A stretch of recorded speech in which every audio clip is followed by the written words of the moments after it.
You are listening to This is Oklahoma, hosted by Mike Hearn, telling stories of Oklahomans and those that have made it their home. What's up, guys? Welcome back to another episode of This is Oklahoma podcast. Mike Hearn here, your host, back with another episode. Excited to share this episode with you today, but before we do, I've got to thank our sponsors. First of all, the Oklahoma Hall of Fame. They've been a huge part of this podcast for the last few years. So the Oklahoma Hall of Fame have been sharing Oklahoma's story through its people since 1927. For more information on the Oklahoma Hall of Fame, go to www.oklahomahof.com.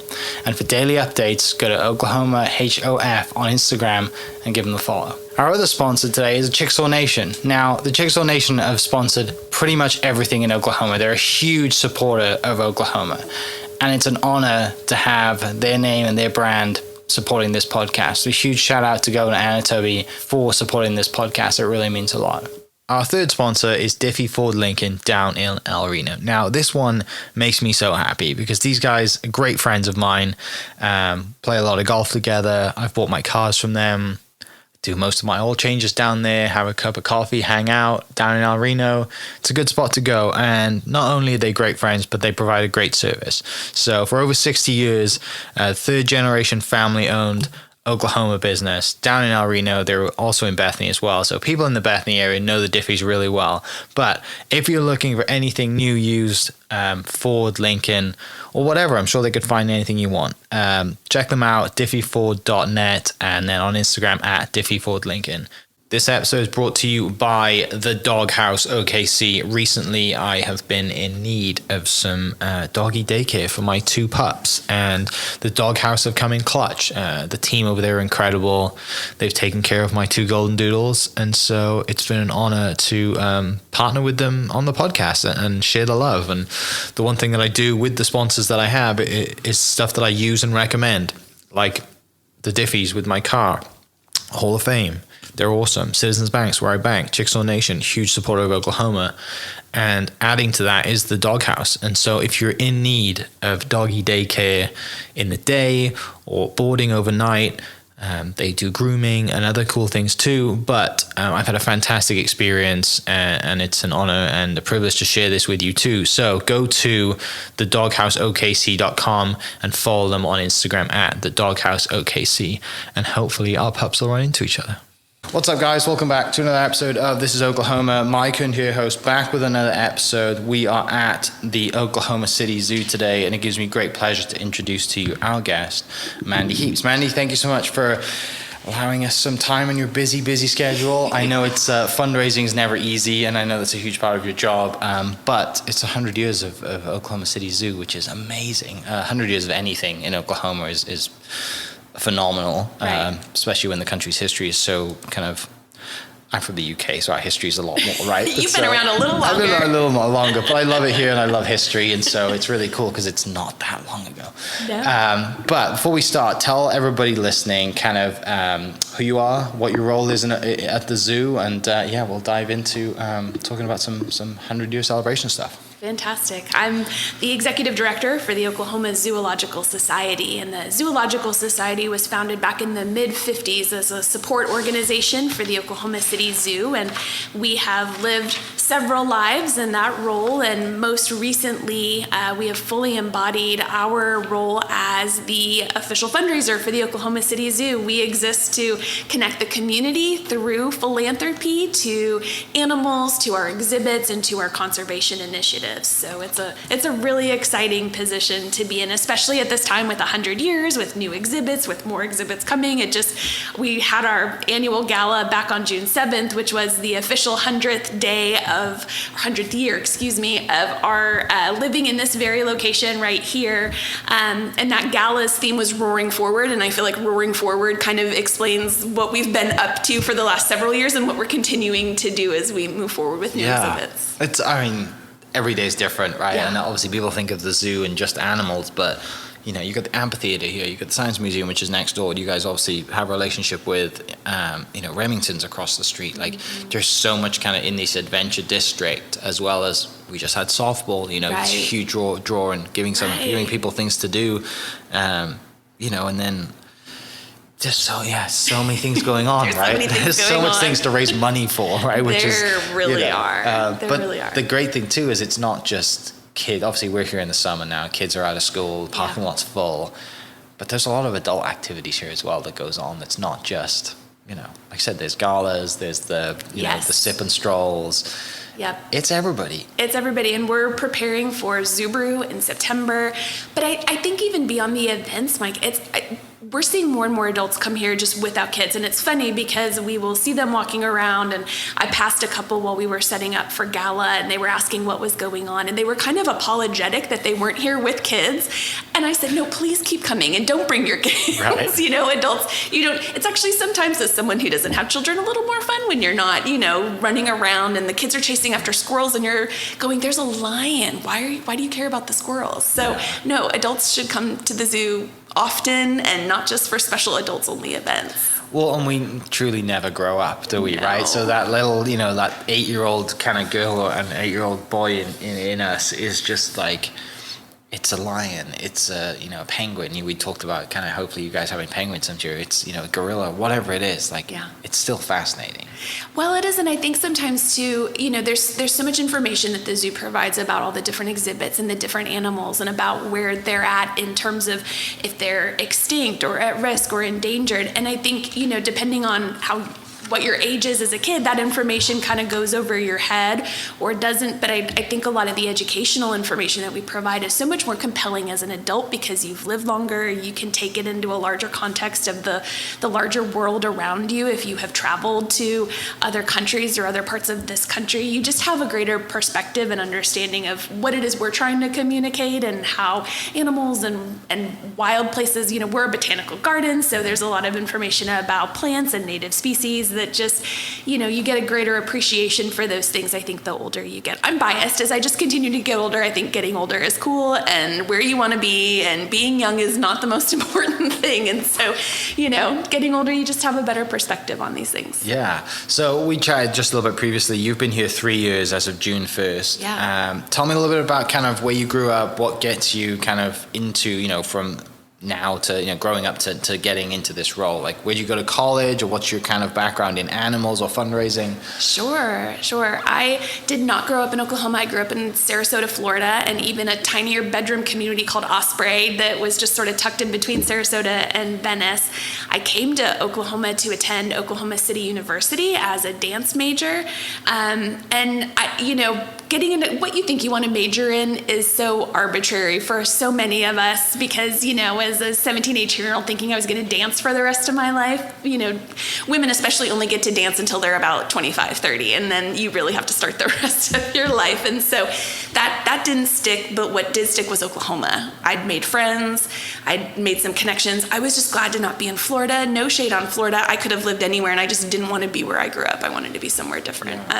So I stayed here and eventually got my master's degree at OU. I started working for the United Way of Central Oklahoma, and I think that was a turning point in terms of professional focus for me, is that you learn about the nonprofit community, and especially the one in Oklahoma City, and this town is so collaborative, and it's so welcoming and warm, and it cares so much about people. And so getting to see all the different ways nonprofits sort of partnered together to create a safety net just sold me on nonprofits and on fundraising. On the fundraising part, however, in getting more experience and just more knowledge on best practices and the best way to set up your house, having experience in higher ed, I raised money for my alma mater. And before I came here, I was at the Oklahoma State University Foundation. And so getting to learn about this Big 12 university, OCU, and you probably felt that way at SNU, you don't have this sort of big movie college campus experience. Yeah. It's very segmented at these smaller universities and colleges, but OSU taught me so much about development, about building relationships, about taking time to build relationships. People freak out about fundraising because they think you're just walking around with your hand out asking for money all the time. And the asking is actually the last thing you do after you build a relationship. And building that relationship only happens when someone is interested in your cause. And so you find out right away whether or not you're going to ask someone for money or not, because they're going to let you know if they're into you or not. And if they're not into you, you move on to the next person who is. But if they are, you get to do the fun part of getting to know them and find out what ticks their boxes and what gets them excited. And here at the zoo, that might be lions, that might be conservation, it might be getting kids here for free. There's a variety of ways people can connect. But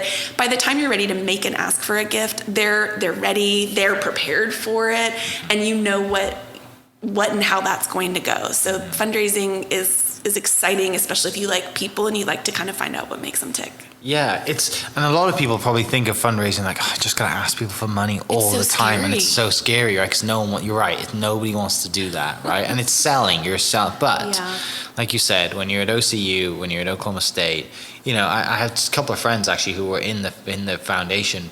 Tyler Davis was one of them. Tyler's great. And then Rachel Benbrook was as well, Bruce's Rachel's daughter, right? Wonderful. Yeah. And so, and they're both great people, they're great hosting too, right? They're just energetic, they're people persons, people, I guess you could say. That is the great way to put it. Yes, it's not easy, but you get to build a relationship and have these great friendships with, like I said, people who might not be ready yet. Yeah. One day they will be. Absolutely. Someday they might come into, at Oklahoma State. I think Tyler told me a great story about, is it O'Brate, the baseball stadium. Some guy just called up and was like, here's the $23 million. They're right? unicorns, Mike. Yes. They're unicorns. It's insane, right? We would love that to happen every day in fundraising. Who wouldn't? When you mentioned you kind of, went to OCU as a dance major and that makes sense because you're comfortable in front of people, right? Yeah. And I I went to SNU and OCU. I spent a lot of time at OCU kind of with a lot of the golf team and hanging out with friends, and it's a blast. Yes. We're kind of blessed to have great universities here. Oh, we so are. And I think, and I think this even happens at the larger universities. There's just this sense of really caring about students. As a student at OCU, I felt that we were the most important people there. And that was because the professors and the administration, Tom McDaniel was president at the time. And there's no greater leader in terms of making people feel comfortable and seen than Tom McDaniel. And he did that for so many of us. And if we were student leaders on campus, he invested even that much more time in getting to know you and helping you be successful. And there's investing like that when you're in those early young adult stages, you leave there and you feel like I'm ready for anything and I'm ready to run the world. And like you get into a workplace and people are like, we don't really care what you have to say. Just get that report done or just show up and do your work. And so, they prepare you for greater things down the road. Yeah. Obviously, you're on somebody's radar to come and take over this job and be here for the last 3 years. How does that happen?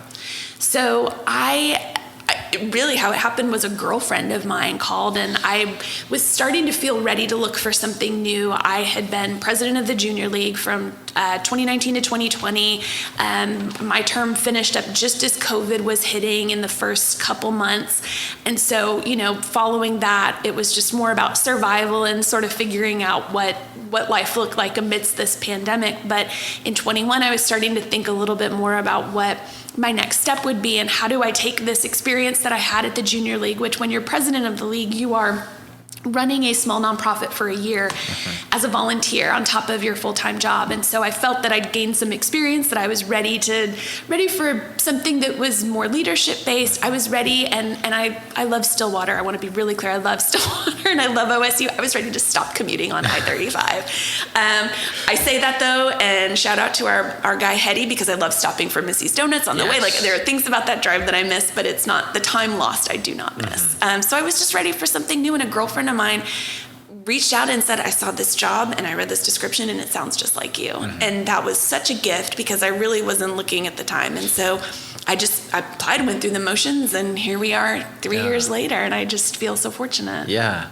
When you mentioned Junior League of Oklahoma City, great organization. Yeah. The one friend I have that comes to mind is Brianne Miller. Oh. And she's at OU Foundation now, She is at the OU Foundation. I'm her sustaining advisor, by the way. Okay, there we go. And so shout out to Brianne, too. Brianne. She was I met her at Integris Foundation was on the podcast, and that's how we met, and then through Oklahoma Hall of Fame and a few other things. But that's the first person that comes to mind every time I think of Junior League, because I know she was always shouting about it from the rooftops. It's a great organization. She's a great member. She's a great leader. She's a great fundraiser, and she's one of those people. What I love so much about her, in a membership organization of any type, it can be really scary when you're new, and if you came into that not really knowing people. And Brianna is one of those people. She started this whole initiative called Come Sit With Me, where at meetings, if you didn't come with a friend, it's like, come sit with us. That's just, that kind of forethought and consideration of other people is really rare, and that makes her great at what she does. So 3 years ago, like I said, you get the job here. Your first day, you come down. How different, I guess, is it here than it is at fundraising anywhere else? I mean, what is the role like, and is it different compared to fundraising, or is it just kind of follow the same mold? Well, there's some things that are the same. A lot of it depends on what challenges you're coming into. And I think as we were previously, OZS also ran the membership program known as Zoo Friends. And so the organization itself came to be known as Zoo Friends. People probably still think of OZS as Zoo Friends. And so one of the first things we had to do was really reconsider how we were structured. And this is, I hope, not super boring fundraising talk for your audience or business talk, but I think what everyone can relate to is that during COVID and post-COVID, you had to really think differently about what served you and what didn't serve you anymore.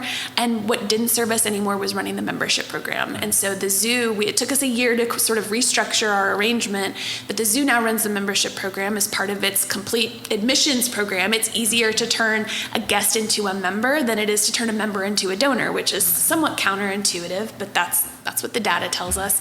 But we were able to really embrace our role as fundraisers. So then we could focus on events that were really there to raise money. We could focus on just building relationships with people and engaging.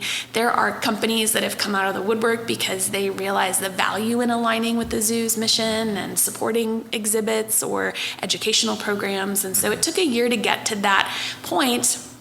And then, of course, we were rebuilding staff because we were no different than any other nonprofit in having lost staff during that time. And so we're just now fully operational. We completed a capital campaign in 1 year. The campaign for Expedition Africa had started before COVID and then paused, and then really paused when you didn't have people there to run it anymore. And so we finished up just over $3 million in fundraising in a year to complete the $6 million goal, and then to open up this unbelievable exhibit. So I think for all fundraisers and in nonprofits, every day is different and you wear lots of different hats. That's not unique, but what's unique is where we're doing it and the animals that we get to encounter, the conservation work and conservationists that come from all over the world to talk here and share their stories. And we support a lot of organizations globally. So it's the animals and the very wild, pun intended, experiences that you get to have here because of who's the recipient of your work. Yeah. What was the biggest surprise for you over the last 3 years of just kind of coming to a zoo, to work at a zoo and raise money for a zoo? Yeah. I think what has surprised me, and maybe it's just, it comes from not having grown up here, is how manic people are for this institution. This community loves their zoo. And I think a lot of that is because the community in one way or another from the zoo's creation has been involved in the zoo's success. And so we got our very first elephant here because kids were donating their spare change to raise enough money to buy an elephant. And in the 90s, our forefathers and godfathers of this institution helped pass a sales tax initiative that now provides near permanent funding. And in the 90s, you saw Great Escape, Cat Forest, all these new exhibits be built in the zoo, sort of increase its profile and in terms of what it offered its guests, because the city decided we want to pay for this. And so those things are just wild. When you go to other zoos in this nation, they do not have the kind of community support. Now, they're beloved and have support in their own ways, but our model here is incredible, and I continue to be awed by how people just are deeply connected and rooted to this place. Yeah. It's a shock. Yeah, I mean, and to that point, you probably have a lot of people coming from all other zoos to learn from Oklahoma City Zoo, right? Figure out how they can take those kind of things that you guys do differently or better back. There are some, and that's the cool thing about the AZA community, right? Is that, and even with Tulsa, our closest zoo, we're not competitors, we're partners. And you're not going to sit around and choose between the two of us. You're one going to go to whatever's closest, but we're able to collaborate, share best practices. What one person is doing really well, they want to shout from the rooftops and ensure that all of us can sort of take the lessons learned from that. Our vet hospital is one of those examples. People come from all around to tour our hospital, see what we've done, how we've been able to start addressing the elephant herpes virus and the research we're doing here, but also the treatment. This community was deeply connected to our elephants. And when we lost Mei Lee, who was our first calf born at the zoo back, I think in 2015, it devastated this community, Mike. I mean, it's remarkable to learn about that. But since then, we've just doubled down our efforts efforts to help treat this disease. All elephants, whether they're in human care or in the wild, carry it, so it's something we always have to be ready for. But people care so much about our elephant herd that we've really doubled down efforts to make sure we can help them get through that when they contract that disease. Yeah. So to that point then of having little kids donate, like there's so many different ways and so many ages that can donate, and clearly you guys do a great job of marketing to everybody. What's some of the things that you guys do, and how do people see their dollars go to value? Because that's the hard thing sometimes too, right? It's like, hey, donate to this, and you're like, I just donated money, I have no idea what it's going towards. Right. One really specific story I can share. We just had a family out here on Friday, and they were the donors who provided our Galapagos habitat several years ago, and we have just had some hatchlings of Galapagos tortoises, and so it was really exciting to be able to share with that family how that wouldn't have happened without there being a habitat that sort of made it safe for breeding to happen, right? You've got to create the conditions for the breeding to happen. It doesn't just happen because you've got a male and a female. And so we try to take stories like that and share them as broadly as we can, as well as being really specific when it's a certain donor that made something possible. But I think the stories that we tell when we have new babies, when folks give to the zoo, when they help us improve or create new habitats, babies are a big indication of success. And now we're not just having babies to have them. That's part of a plan with AZA. We have to be directed that breeding is okay with these animals, but that's a real indicator of success. I think because of how much we raise money for capital projects and exhibits, donors and guests get to see the impact of private support. Physically, they get to experience it. And so we're lucky in that way. Yeah. No, you're right. It's so fascinating. And like I said, they get to come here and see animals, cute animals, babies, yes. Oh, they're my favorite. All the biggest babies. seller ever, right? Yeah. If you want to raise money, you kind of, any baby form of animal is going to, turn some heads and make people happy, right? Yeah. Whether it's little fuzzy, cuddly puppies, or it's a tortoise, or whatever it is. Yeah. Right? Oh, the baby tortoises, the baby snakes, the baby lizards, it doesn't matter. They're very cool. And babies are a promise for the future, right? Yeah. And so it's exciting to see our animals having more babies, and our lion cubs, we were just bragging about them at our gala. We were able to show our guests, we turned on our cub cam, and so they were able to see inside the lion's den and see Dunya, our mom, with her 5 babies, and they're all boys, which bless Dunya's heart. Can you imagine having 5 boys? So she's going to be busy. Yeah. To that point as well then, with the fundraising side, you mentioned the gala. What other really cool fundraising events do you have, something you're excited about? And you mentioned Zubru, that's also coming up in September. So you guys are always busy. Obviously, you're especially busy. It's not cheap to run this place. And when you talk about research as well, and exhibits, like you mentioned capital campaign, $6 million, takes dollars, but you got to have fun doing it and raising money. And love to hear you talk about those events. Sure. Well, we've tried to be really particular because fundraising events can be challenging, and we're fortunate in this community that there's something happening all the time. So the night of our gala, there was at least one other gala, one other preview party that we knew of. We're fortunate to have so much going on, but that also can make it challenging because there then is competition for time and attention and dollars. So we try to be really intentional. We only have 2 fundraisers a year, so the gala, which is really a time for us to honor people who have been important to our mission and who have, created a legacy here of private philanthropic support. As well as share more with the audience about what's to come. We want that event to really feel like you're getting a sneak peek into something really special, and that you're getting really special animal experiences. Zubru is a bigger event in terms of how many people attend. We have 2,500, 2,700 people walk through the doors that evening. It's the biggest beer event in the state, I believe. We have anywhere from 40 to 50 brewers. This year, we're really excited because we are trying to be a little bit more of everything to everyone. We're adding spirits, we're adding wine, we're adding mocktails. I think the sober community is increasing, and we don't want anyone to feel like they can't come to this event because they don't drink insert whatever beverage. So we're trying to expand that so we attract more folks who still want to come without children, come and have a fun beverage, have some fun food, and we'll have, unique, exciting animal experiences. That event is geared a little bit more specifically in terms of what it supports around conservation. So there is a certain amount of money earmarked. After this year's event, we sent $25,000 to the Giraffe Conservation Foundation. Oh, wow. That is doing the Lord's work in terms of protecting the wild giraffe populations, which are really experiencing a scary extinction right now.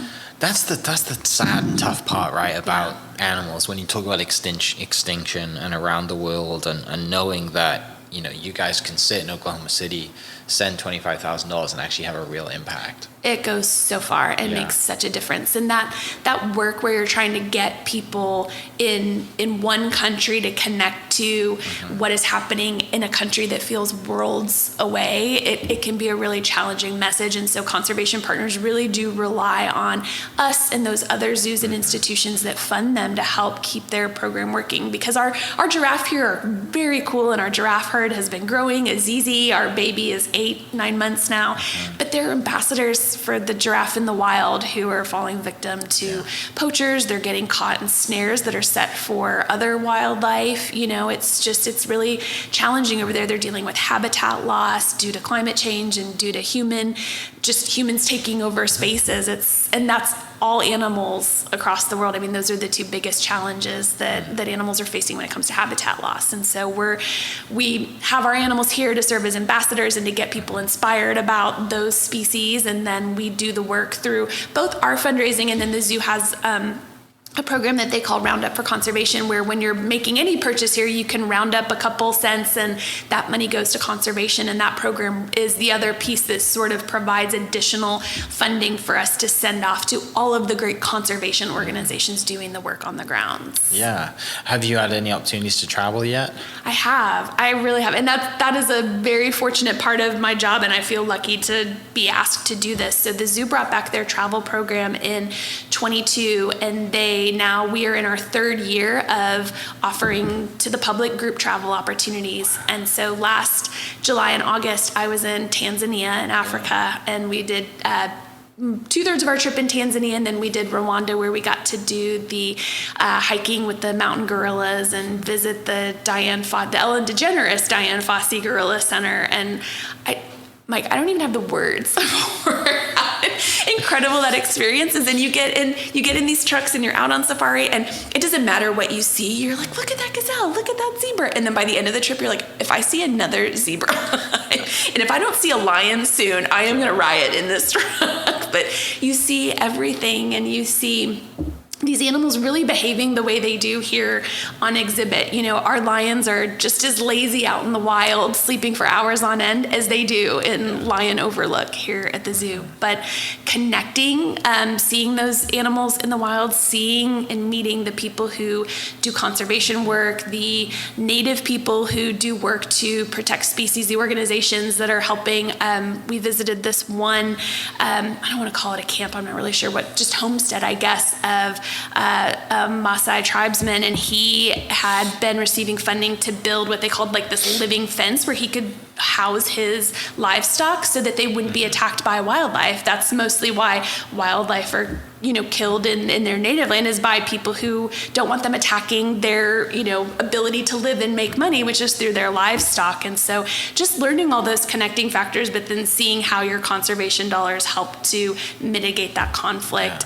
It just was really inspiring. And if anyone, it is a privilege to get to travel like that. And it was certainly for me, even though it was for work, but it changes your perspective, it changes your life, and you just develop a greater appreciation for the entire world, not just your community or your state. Yeah, everyone should travel, regardless if it's a safari or anything, because of exactly what you just said. It gives you a greater perspective of what is outside the the state lines or the country's boundaries, whatever it is, and go to a country that's not westernized. Yeah. Right? Like it's easy a lot easier to go to a country that's native language is the same as yours. Right. But like I said, you go to Rwanda, Tanzania, and there's a lot more, not just animals, but just in life in general. There's a lot more to appreciate about what you have, Absolutely. and seeing, what makes certain people happy compared to what makes us happy is a lot different. Well, and I think that was sort of a learning curve for all of us on that safari, is that you're seeing people live very differently. You're seeing them live with a whole lot less than what we live with, but our guides are telling us they're completely happy and satisfied. Now, we're not, there are plenty of challenges that are facing communities in Africa, but still they're not tied to their cell phones. They're not tied to consumerism and tied to material belongings. There often sometimes just seems to be a greater quality of life where it's less about what you have and more about what you're doing with your time and your life, and just, I don't know. I don't know that there's any way to really describe it without sounding trite, and I don't want to do that. But you do realize that as you're seeing people walk down the street and you're seeing women balance these huge baskets on their heads, and you're thinking that just looks miserable, or that seems really hard, or this looks like a difficult way to live. And you talk to the people and they're happy. They don't want the trappings of what sometimes gets us wrapped up in things that aren't as important. So this travel thing, then anyone can, you go a few times a year and then through the zoo, and people can sign up and say, we go as a group, and off we go. On our website, we have a travel page that lists all of our current and upcoming trips. I leave on July 4th to host a trip to Costa Rica, which is going to be really exciting. Since I was in Africa, they took a trip to the Galapagos Islands, which was really exciting. We are going to Indonesia and Sri Lanka in 2025, as well as Zimbabwe. And then I imagine this coming year, we'll start planning trips for beyond that, but they are available to the public. It's such a great way to travel. You're with like-minded people. Also, if you don't like to book all your details, they take care of all your details for you. So if you like a little bit of Sign service, me up. It's like, I hate stuff like that. It's the greatest thing. The greatest thing, but they really are amazing trips, and you go on these incredible drives that you get to see all these amazing animals, and you stay in beautiful, not only beautiful places in terms of where you're traveling to, but the lodges that you are in are just gorgeous, and the people are so friendly and so hospitable. It's just it's worth it for sure. Finishing up, what is something that you wish people would take away from listening to this? Something that you got some couple listening to this, or whoever it is listening, like what is the main point that you want to get across today, and hope that people take away from just hearing the stories about the zoo? Oh, woof. One point. No, I think just come to the zoo. Come to the zoo. Expedition Africa is fully open. We have all animals in and on exhibit. There's always something changing and evolving here, and I think you can only really appreciate it if you come and visit. And you don't have to have kids. And also, if you have kids, don't bring your kids. They can come next time. Kids get to come to the zoo plenty, but if you're an adult, just come to the zoo and walk around, and you will learn something that surprises you, that you didn't know, or that you had completely forgotten about. I think we were just talking about Raptor Ridge, which is this amazing exhibit that goes down to where the Aquaticus exhibit used to be. That's under construction with shore to sea, but just seeing those incredible birds is amazing. I mean, there's always something very cool to see here. So just come to the zoo. Come see us. And all the information's on the website? All the information's on the website. And then if you are so moved by what you see at the Oklahoma City Zoo, the ozsgiving.org website is where you can go and commit with your dollars to support our exhibits and projects. You can learn about our events. You can see the big campaigns that are coming up. But really, more than anything, we just want you to come. We want you to connect. And then we hope you'll take action to keep protecting these wild species and our wild places. Brilliant. Mandy, thank you so much for your time. I really appreciate it, and glad that clearly you love what you do. And that comes across, it comes across in just the way that you speak about your job and the organization here and the things that you guys do. And obviously, you have experience, you've been over there and seen the work that you guys are doing too, which is, helps you speak about raising money and give that context. So for people listening, I'll put the link to the website, and follow on social media too. The zoo does great social media content, has a great Instagram page and social media pages of just cute animals. Thank you so much for being on the podcast. Really appreciate your time. And for people listening, we'll catch you next episode. Cheers. Hope you guys enjoyed that great episode. Thank you so much for listening. As always, huge shout out to our sponsors, the Oklahoma Hall of Fame, sharing Oklahoma story through its people since 1927. For more information on the Oklahoma Hall of Fame, go to www.oklahomahof.com and follow them on Instagram for daily updates at oklahomahof. Our other sponsor, the Chickasaw Nation, amazing sponsor. They do amazing things for the state, and they're always sponsoring something in Oklahoma. They're a huge supporter of Oklahoma, and without their support, we wouldn't be able to do what we do. And our third sponsor is Diffie Ford Lincoln down in El Reno. Now, this one makes me so happy because these guys are great friends of mine, play a lot of golf together. I've bought my cars from them, do most of my oil changes down there, have a cup of coffee, hang out down in El Reno. It's a good spot to go. And not only are they great friends, but they provide a great service. So for over 60 years, third generation family owned Oklahoma business down in El Reno. They're also in Bethany as well. So people in the Bethany area know the Diffies really well. But if you're looking for anything new, used, Ford, Lincoln, or whatever, I'm sure they could find anything you want. Check them out, diffieford.net, and then on Instagram at diffiefordlincoln. This episode is brought to you by the Doghouse OKC. Recently, I have been in need of some doggy daycare for my 2 pups, and the Doghouse have come in clutch. The team over there are incredible. They've taken care of my 2 golden doodles, and so it's been an honor to partner with them on the podcast and share the love. And the one thing that I do with the sponsors that I have is stuff that I use and recommend, like the Diffies with my car, Hall of Fame. They're awesome. Citizens Banks, where I bank. Chickasaw Nation, huge supporter of Oklahoma. And adding to that is the Doghouse. And so if you're in need of doggy daycare in the day or boarding overnight, they do grooming and other cool things too. But I've had a fantastic experience, and it's an honor and a privilege to share this with you too. So go to thedogHouseOKC.com and follow them on Instagram at thedogHouseOKC. And hopefully our pups will run into each other. Thank you for listening. We are inspired by those around us and hope that you are too. Make sure you subscribe to this podcast on your favorite podcast platform and leave us a review so we can keep telling your stories. For more great Oklahoma content, follow This Is Oklahoma on Facebook and Instagram.